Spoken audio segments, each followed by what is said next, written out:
Bowler के लिए अगर मैं यहाँ पर बात करूँ तो स्पिनर के लिए काफ़ी अच्छी मदद है, 41% विकेट लेते हैं, फिर मीडियम पेसर है और फिर फास्टर है। उसके बाद आप देखिए एडम जंपा तो काफ़ी तंग करते हैं एडम जंपा, तो इसलिए मैं कहूँगा कि एडम जंपा, क्रिस वोक्स, हालांकि मैं मार्क वुड को भी देखना चाहूँगा क्योंकि वो थोड़ा सा पिच वैसा है, वहाँ पर विकेट ले सकते हैं। ट्रेविस हेड देखिए 80 की एवरेज है भाई, तो आपको कैप्टन वाइस कैप्टन सब यहाँ ही मिल जा रहे हैं, like Travis head, Adam Zampa, Mitchell Starc.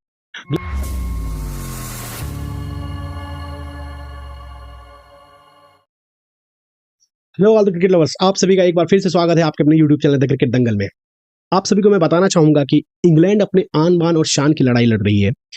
अब उसे आपको पता होगा कि 2025 में चैंपियंस ट्रॉफी होने वाली है, जहां पर टॉप की जो 7 टीमें होती है वो क्वालिफाई करती है अलॉन्ग विथ जो कंट्री होस्ट करता है।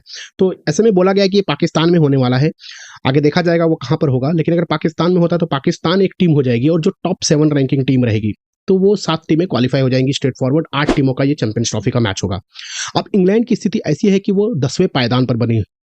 आप यहाँ पर देख सकते हैं अभी इनका रन रेट जो है काफी खराब है, 2 ही पॉइंट्स है। तो अगले 3 मैच उनके टफ भी होने वाले हैं, पाकिस्तान से हैं और मेरे ख्याल से ऑस्ट्रेलिया से अगला मैच तो हो ही रहा है और एक मैच बचा है। तो अगर ये टीमें अगर ये इंग्लैंड अच्छा नहीं कर पाई तो अब सोचो चैंपियंस ट्रॉफी बिना इंग्लैंड के होना भी एक मतलब बहुत बड़ी बात होगी। तो ऐसे में इंग्लैंड चाहेगी कि बहुत मजबूती से वापसी करे और अपने बचे हुए 3 में से कम 2 मैचेस जीत के रन रेट को ऊपर ले जाए, क्योंकि बाकी टीमों के पास भी 6 पॉइंट्स एटलीस्ट हासिल करने का मौका है और रन रेट इंग्लैंड का सबसे खराब है। तो देखते हैं क्या होगा। उम्मीद करता हूं कि इंग्लैंड ऑस्ट्रेलिया से भी जीते और पाकिस्तान से भी जीत के चैंपियंस ट्रॉफी में क्वालिफाई करे, लेकिन वो तो दिन बताएगा कि क्या होने वाला है। तो आप अगर चैनल पर नए हैं तो प्लीज सब्सक्राइब कर लो, क्योंकि बहुत सारी इंटरेस्टिंग चीजें मैं बताने वाला हूं, और लाइक और शेयर करते रहें। अब ये जो मैच होने वाला है ये ऑस्ट्रेलिया के दृष्टिकोण से भी काफी महत्वपूर्ण है, क्योंकि आपको पता होगा कि ऑस्ट्रेलिया के भी अभी 8 पॉइंट्स है, हालांकि उनका रन रेट अच्छा है, वो क्वालिफाई कर भी जाएंगे। अफगानिस्तान से एक मैच है, लेकिन अफगानिस्तान को लूज नहीं छोड़ सकते। तो ये मैच अगर वो जीत कर यहाँ पे किल करना चाहेंगे और अपने आप को यहाँ पर ही वो चाहेंगे कि हम वर्ल्ड कप के सेमीफाइनल की ओर क्वालिफाई कर जाए। तो अगर मैं आपको बताऊं कि भाई ये जो मैच होने वाला है अहमदाबाद में, आपको पता ही होगा काफी ज्यादा कैपेसिटी है, हालांकि यहाँ पर उतनी क्राउड आएगी कि नहीं वो देखने वाली बात है। नरेंद्र मोदी स्टेडियम अहमदाबाद में अगर मैं यहाँ की बात करूँ तो काफी अच्छा ग्राउंड है, बड़ा ग्राउंड है, आपको पता ही होगा। और अगर मैं बात करूँ तो यहाँ पे इस वर्ल्ड कप में अगर मैं ठीक है, इस वर्ल्ड कप के दृष्टिकोण से मैं देखूं तो 5 मैचेस तो पिछले वर्ल्ड कप से लेकर अब तक हो चुके हैं और 1,32,000 की कैपेसिटी है। ग्राउंड भी अच्छा है, डिसेंट ग्राउंड है। यहाँ पे रोहित शर्मा बड़े बड़े छक्के मार चुके हैं। तो 75 मीटर की बाउंड्री है, ऑन एन एवरेज आप 70 भी कह सकते हैं, 70 से 75 मीटर की बाउंड्री है। तो काफी अच्छा ग्राउंड है, बॉलर्स के लिए भी काफी कुछ है यहाँ पर, बैटर्स के लिए भी काफी कुछ है यहाँ पर। तो अब मैं आपको बताऊंगा कि भाई इस ग्राउंड पे जो रन्स आए हैं या जो भी रन्स बने हैं कितने का एवरेज हो सकता है। हालांकि देखिए अगर मैं 5 अगर मैं इसके अलावा भी देखूं तो जी हाँ, तो 6 मैचेस हुए हैं पिछले वर्ल्ड कप से लेकर अब तक। तो अगर मैं यहाँ पर स्कोर देखना चाहूँ तो वैसे तो कुछ हाई स्कोरिंग ग्राउंड नहीं है ये। अगर आप देखोगे तो पहले बैटिंग करने वाली टीम 240 के करीब पहुंची है और इंग्लैंड की जिस हिसाब से बैटिंग चल रही है उस हिसाब से 240 भी काफी अच्छा स्कोर हो सकता है। बट मैं सोचता हूँ कि 270 का, देखिए पहला मैच वर्ल्ड कप का हुआ था 282 इंग्लैंड ने बनाया था, इंग्लैंड लेकिन न्यूजीलैंड ने आसानी से उसे चेज कर लिया था। तो इंग्लैंड काफी गिरी हुई दिख रही है। अगर यहाँ पर उन्होंने पहला मैच खेला था तो उन्हें समझ में आया होगा कि भाई क्या गलती हुई थी। बट मेरे ख्याल से 270 रन भी काफी हो सकता है इंग्लैंड के लिए। ऑस्ट्रेलिया अगर इतना रन भी बना देती है तो काफी हो जाएगा। और अगर मैं यहाँ पर बात करूँ तो आपको आप देख सकते हैं 251 से ही 300 यहाँ पर ही ये अच्छा स्कोर माना जाता है। हालांकि मे भी हो सकता है कि ये चेज भी हुआ हो। अब इन 6 पारियों में अगर आप देखोगे तो 4 पारियां चेज हुई हैं और 2 पारियों पहले बैटिंग। तो चेज करना टीम पसंद करेगी क्योंकि यहाँ पर चेज हो सकता है। अब यहाँ पे मैं अगर विकेटों की बात करूँ तो देखिए पहले इनिंग में विकेटें ज्यादा जाती है, क्योंकि चेज हो जाता है तो दूसरे इनिंग में कम जाता है। तो अमूमन ऑन एन एवरेज 14 विकेटें आप देख सकते हो कि एक मैच में जाता है। तो बॉलर के लिए अगर मैं यहाँ पर बात करूँ तो स्पिनर के लिए काफी अच्छी मदद है, 41% विकेटें लेते हैं, फिर मीडियम पेसर है और फिर फास्टर है। तो यहाँ पे देखिए फास्टर तो काफी कम होते हैं, हर टीम में 1 या 2 ही होते हैं, और स्पिनर 2 हो जाते हैं कम से कम। मीडियम पेसर 2 भी हो सकते हैं, 3 भी हो सकते हैं। इसके लिए आप ये परसेंटेज देख पा रहे हैं। स्टार्क यहाँ पर मैं सीधा सीधा लिख देता हूँ। और अगर मैं बात करूं अगर मार्क वुड अपनी फॉर्म में रहते हैं तो मार्क वुड डेफिनेटली, और मैं एक राम कब से इंग्लैंड को बोल रहा हूँ कि भाई 1-2 मैच से आप जज नहीं कर सकते। सैम करन ने इंडिया में बहुत क्रिकेट खेली है, उनको आपको टीम में रखना चाहिए था, पता नहीं आपने उनको क्यों नहीं लिया है। और हैरी ब्रुक ठीक है, 1-2 मैचेस से अगर आप तय तय कर लेंगे कि ये प्लेयर नहीं है, तो ये 2 नाम अगर आप लेते हैं, 2 को प्लीज़ खिलाइए और ये आपके आप अपनी टीम में भी रखिए। आप लोगों को ये दोनों प्लेयर काफ़ी फ़ायदा पहुँचाएँगे। तो अगर मैं आपसे बताना चाहूँ कि भाई जो रन गेटर है यहाँ पर रोहित शर्मा 164 है, कॉनवे का 152 आया हुआ है, श्रेयस अय्यर। तो ओपनर्स आप देख सकते हैं, 2 ओपनर्स हैं। वन डाउन में भी सचिन रविंद्र अच्छा खेले, अंबाती रायडू है, खैर पुराना मैचेस। प्रसिद्ध कृष्णा जैसे पेस बॉलर का यहाँ पर 9 विकेटें हैं, मोहम्मद सिराज हैं, फिर उसके बाद अल्जरी जोसेफ हैं, जैसन होल्डर हैं, युजवेंद्र चहल है। तो स्पिनर के में अगर आप देखना चाहोगे तो मेरे को एडम जंपा का नाम मैं डेफिनेटली लूंगा। जैम्पा, स्टार्क, मार्कवुड, करन, ब्रूक, ये 4-5 नाम तो आप देख चुके हैं। अब देखिए कॉनवे की शैली जो है या रोहित की शैली है, वार्नर से मैच खाती है। मिचेल मार्श अब अवेलेबल रहेंगे कि नहीं, वो तो कुछ अपने पर्सनल रीज़न की वजह से अपने घर गए हुए हैं, तो हो सकता है वो अवेलेबल ना हो। अगर वो अवेलेबल ना हो तो ट्रेविस हेड एक अच्छा विकल्प है, ट्रेविस हेड तो खैर खेलेंगे ही। लेकिन मिचेल मार्श आते हैं तो Mitchell Marsh, Travis head, Warner तीनों की तिकड़ी आप ले सकते हो अपनी टीम में। तो ये ग्राउंड का लेखा जोखा था। अब मैं एक बार आपको इंग्लैंड और ऑस्ट्रेलिया की आपस में हुई मैचेस, अगर कुछ मैचेस हुए हैं तो वो दिखा देता हूँ कि भाई मुझे लगता नहीं नरेंद्र मोदी स्टेडियम में कभी भिड़े होंगे वो। अगर मैं ऑस्ट्रेलिया, सॉरी माफ करना, ऑस्ट्रेलिया,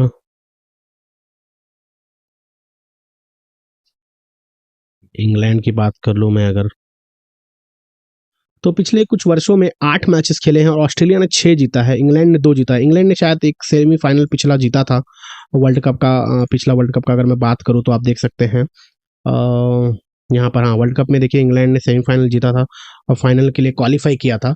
तो ये इस मैच को छोड़ दूं तो बाकी मैचेस एक यहाँ पर जीता है। क्रिस वोक्स का नाम आप देख सकते हैं, दोनों ही मैचों में है जहाँ जीता है। उसके बाद आप देखिए Adam Zampa, Adam Zampa, Adam Zampa, Adam, तो काफी तंग करते हैं एडम जंपा। तो इसलिए मैं कहूंगा कि एडम जंपा, क्रिस वोक्स, हालांकि मैं मार्क वुड को भी देखना चाहूंगा क्योंकि वो थोड़ा सा पिच वैसा है, वहां पे विकेट ले सकते हैं। बैटिंग की बात करूँ तो देखिए Travis head, Steven Smith, Malan है, जॉनी है। खैर रॉय को बहुत मिस कर रही होगी इंग्लैंड भैया, रॉय का नाम आया था बट पता नहीं उनको फिर निकले क्यों किया गया था। खैर अब जो हो गया वो हो गया। अब इंग्लैंड को भी ये मैच जीत कर क्वालिफाई करना होगा चैंपियंस ट्रॉफी के लिए। तो जैसा कि मैंने कहा, देखिए स्टीवन स्मिथ एक पक्के प्लेयर है, एडम जंपा 21 विकेट लेकर 8 मैचों में, 6 ही मैचों में, माफ करना। तो भाई जैम्पा को वाइस कैप्टन, कैप्टन मटेरियल भी आप रख सकते हो, तो मैं पहले ही बोल दे रहा हूँ। मिचेल स्टार्क 7 में 15, तो चलो एक और ये बॉलर आ गया, पैट कमिंस 7 में 9। तो ये 2 आप कैप्टन वाइस कैप्टन के मटेरियल आपको यहाँ ही दिख रहे हैं। दूसरी अगर बात करूँ तो स्टीवन स्मिथ, डेविड वार्नर का 38 का एवरेज है, तो पक्का ये टीम में रहेंगे ही। कैरी को तो शायद ना खिलाए, लेकिन कैरी की भी अच्छी एवरेज है 34 की, तो ले सकते हैं। ट्रेविस हेड, ट्रेविस हेड देखिए 80 की एवरेज है भाई, तो आपको कैप्टन वाइस कैप्टन सब यहाँ ही मिल जा रहे हैं, like Travis head, Adam Zampa, Mitchell Starc. Glenn Maxwell की भी 44 की औसत है, मार्नस लेबुचेन की 26 है, मिचेल मार्श की उतनी अच्छी नहीं है, 31 की औसत है, बट 31-32 रन, और ये थोड़ी सी बॉलिंग कर सकते हैं इस पिच पे। तो इस तरीके से आप देख सकते हैं ये टीम एक ऑस्ट्रेलिया की आप पिक कर सकते हैं। मैं इंग्लैंड की बात करूं, मैचेस तो ज़्यादा जीते नहीं है, लेकिन अरे सैम बिलिंग्स का 46 का औसत था, इस बंदे को भी बिठा लाए नहीं है शायद। सैम बिलिंग्स, जैसन रॉय ठीक ठाक प्लेयर थे, इनको मौका दे सकते थे। खैर जॉनी बेयरस्टो की 51 की औसत है, पर फॉर्म इस वर्ल्ड कप में अच्छी आई नहीं है। रॉय तो अच्छा, ऑस्ट्रेलिया के साथ रॉय बहुत फंसते हैं। मलान की बात करूं तो 45 की औसत है। क्रिस वोक्स पक्का पिक कीजिए क्योंकि देखिए 7 में 13 विकेटें हैं। आदिल रशीद भी 6 में 10 विकेटें हैं, तो आदिल रशीद और जैम्पा काफी निगाहें रहेगी इनके दोनों के ऊपर। मार्कवुड 4 में 5 है, बट मुझे लग रहा है एक्स्ट्रा बाउंस की वजह से इस पिच पे 1-2 विकेटें वो ले सकते हैं।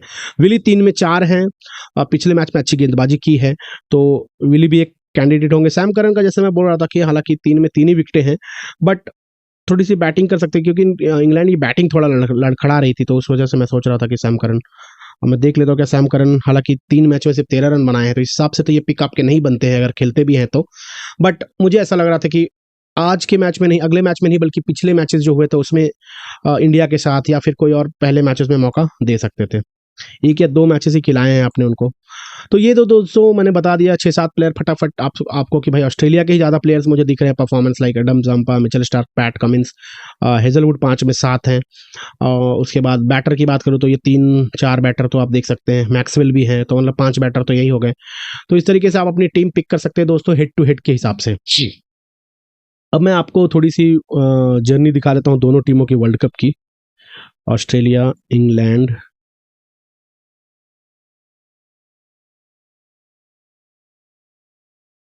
अम, देखिए दोस्तों, मैं 4 फैक्टर कवर करने की कोशिश करता हूँ। आप अपनी टीम खुद से भी चूज़ कर सकते हो। इन 4 फैक्टर्स में कोई फैक्टर पकड़ के या मिक्स करके। तो आप देखो, डेविड वार्नर के अगर आप रन्स देखो तो 6 मैचों में इनके 413 रन हैं और 69 की एवरेज है। तो अगर ये देखो तो डेविड मलान दूसरे नंबर पे आते हैं। ऑस्ट्रेलिया और इंग्लैंड अगर मिला के देखो तो मिचेल मार्श, अभी भैया अभी तो एक बैट्समैन जो ट्रेविस हेड की मैं बात करूं, वो तो अभी बेचारा आया हुआ है ना।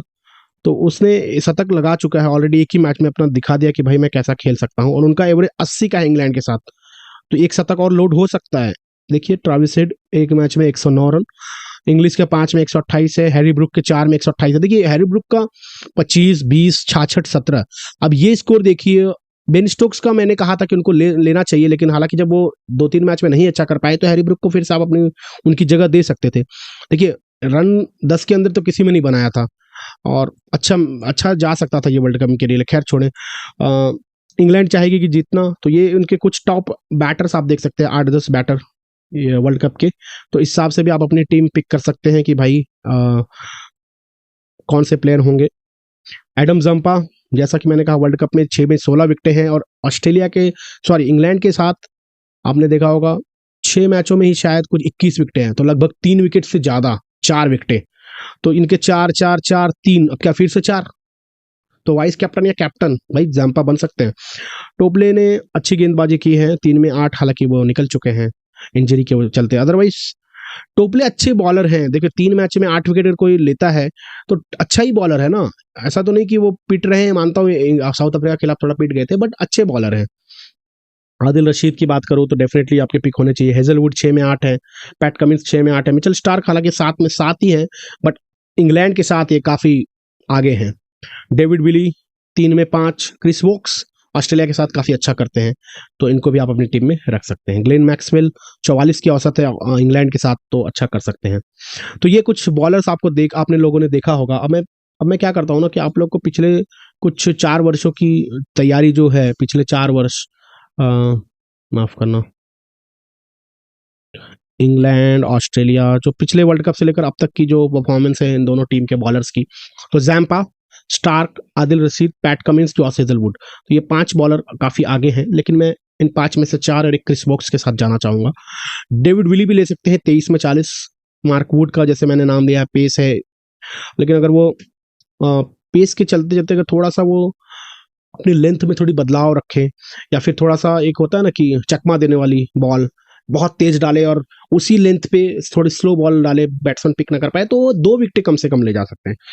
तो ये बॉलर्स थे पिछले 4 वर्षों की परफॉर्मेंस। तो मैंने हेड टू हेड दिखाया, मैंने आपको वर्ल्ड कप की परफॉर्मेंस दिखाया, मैं पिछले 4 वर्षों की परफॉर्मेंस दिखा रहा हूँ। ये बैटर्स हैं ऑस्ट्रेलिया के, David Warner, Steve Smith, Bairstow, Marnus. देखो जैसन रॉय को 37 मैचेस खिलाए थे आपने पिछले वर्ल्ड कप से अब तक, तो पिक करना जरूरी था, क्योंकि इतने मैचेस आपने मुझे नहीं लगता और किसी और को खिलाए थे। तो अगर आप इंग्लैंड की तरफ से देखोगे तो 36 में माफ करना 26 मैचेस डेविड मलान के हैं, रूट के 34 है, 28 बेन स्टोक्स के हैं। मतलब मैचेस सबसे ज्यादा जेसन रॉय के खिलाए, लेकिन पिक उनको नहीं किया वर्ल्ड कप में। तो एक क्वेश्चन था, क्या वो इंजरी के चलते नहीं आए या ऐसे ही उन्हें निकाल दिया गया, ये मेरे लिए एक बहुत बड़ा क्वेश्चन है। तो इस तरीके से आप बैटर्स देख सकते हैं। देखिए लैम लिविंगस्टोन सिर्फ 20 मैचेस दिए हैं, है ना।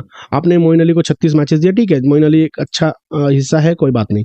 लेकिन ऐसे ही अगर मैं देखूं तो बहुत सारे प्लेयर्स हैं जिनको आपने मौका ही नहीं दिया है, मगर रॉय को मौका दिया था, एज अ ओपनर ही खिलाया होगा, ऐसे तो नहीं है कि, तो फिर उनको लेना बहुत जरूरी था, क्योंकि आपने उनको मौका दिया था और परफॉर्म भी कर रहे थे। अगर जेसन रॉय की बात करूं तो देखिए 39 की औसत से रन बनाए हैं और शतक भी आप देख सकते हैं, एक यहाँ पर एक यहाँ पर, और काफी शतक और भी हो सकता है। आप अगर ये पूरी लिस्ट देखेंगे तो आपको समझ में आ सकता है। तो 153 का हाईएस्ट स्कोर भी था, तो इनको ले सकते थे। तो चलिए हम एक बना लेते कि भाई एक टीम अगर बनानी हुई बेस्ड ऑन ये परफॉर्मेंस के ऊपर, हेड टू हेड परफॉर्मेंस, तो देखो सिंपल सी एक टीम अगर मैं बोलूँ तो भाई पहले मैं यहाँ पे जैम्पा से स्टार्ट करूंगा। जैम्पा, स्टार्क, वोक्स, है ना। तो ये 3 बॉलर मतलब मेरे मेन बॉलर है, और राशिद को भी मैं, आदिल रशीद को यहाँ पे मैं रख सकता हूँ। बैटर की बात करूँ तो भाई, जैसे बैटर की बात करूँ तो स्टीवन स्मिथ अच्छा खेलते हैं, मलान का अच्छा एवरेज है, वार्नर और हेड, क्योंकि ये बैटर्स बहुत अच्छा रन बनाए हुए हैं। हेड टू हेड की इनकी मैं बात करूँ, चाहे वर्ल्ड कप की जर्नी की बात करूँ, मैक्सवेल। और इंग्लैंड की तरफ से अगर मैं ऑलराउंडर, हालांकि परफॉर्मेंस काफ़ी खराब आई है, बट लैम लिविंगस्टोन को मैं यहाँ रख सकता हूँ। अब कीपर में आप बेयर स्टोक को रख सकते हैं। तो ये एक सिंपल टीम हो गया आपकी 11 लोगों की, और ट्राविस हेड या फिर आप जैम्पा और ट्राविस हेड को कैप्टन वाइस कैप्टन कर सकते हो। एक सिंपल सी टीम थी आपकी। अब मैं इसमें कुछ और 2-3 प्लेयर लिखूंगा जिसको आप अपने टीम में रख सकते हो। तो मैं तीसरे नंबर से स्टार्ट करूंगा, तो विली, मार्क वुड या फिर सैम करन अगर खेलते हैं तो। हालांकि ऑस्ट्रेलिया के साथ उनकी परफॉर्मेंस उतनी अच्छी नहीं है, बट जो पिच है, इस पिच पे मैं सोच रहा हूँ सैम करन थोड़ा बहुत सफलता ले सकते हैं। दूसरी में बात करूँ तो यहाँ पर मैंने हेड टू हेड में देखा था कि Willey, Wood, Sam Curran, Pat Cummins थोड़ा परेशान कर सकते हैं, और हेजलवुड। ठीक है, तो ये तो 11 प्लेयर ही हैं। ये 11 प्लेयर तो मेरे पहले ही चॉइस होंगे। अगर बेयरस्टो नहीं चल पाए तो देखिए कैरी अगर खिलाते हैं तो अच्छी बात है। इंग्लिश खेलेंगे तो मुझे लगता नहीं कि इंग्लिश यहाँ पर चल पाएंगे। अ, तो मैं ये सोच रहा हूँ कि बेयरस्टो चल सकते हैं यहाँ पर, क्योंकि उनका एवरेज भी काफ़ी अच्छा है ऑस्ट्रेलिया के साथ, ठीक ठाक है मतलब बाकी बल्लेबाजों से। अदरवाइज अगर कैरी खेलते हैं तो कैरी को आप जरूर टीम में रखें, इनकी जगह पे भी रख सकते हैं। बटलर की फॉर्म है नहीं, तो बटलर को मैंने इंक्लूड किया नहीं है। तो इस तरीके से ये कुछ 12-14 प्लेयर्स हैं। बाकी तो आपने हेड टू हेड सारी परफॉर्मेंस, आपने चारों फैक्टर्स भी आपने देखा है, तो उसके हिसाब से भी आप अपनी टीम बना सकते हैं। तो वीडियो को लाइक और शेयर जरूर करें दोस्तों, और कमेंट करके हमें बताएं कि भाई क्या कुछ इंप्रूवमेंट की जरूरत है, या फिर आपको लगता है कि टीम सही बनाया हुआ है। आप पिछली वीडियोस भी देख सकते हैं। मैंने वानखेड़े में हालांकि कहा ही था कि भाई फास्टर्स का दबदबा रहेगा ही। तो जिन लोगों ने फास्टर्स खुले हो, चाहे वो श्रीलंका के हो चाहे वो भारत के हो, अच्छी टीम बनी होगी उनकी। और मैंने ये भी कहा था 4-5 50s आ सकती है, अगर आपने वीडियो देखी होगी तो। हालांकि 4-5 50 वो कन्वर्ट हो सकती थी। जैसे कि अगर मैं बात करूं कि राहुल की आ सकती थी, या फिर मैं बात करूं श्रीलंका की तरफ से तो मैं बात ही नहीं कर सकता।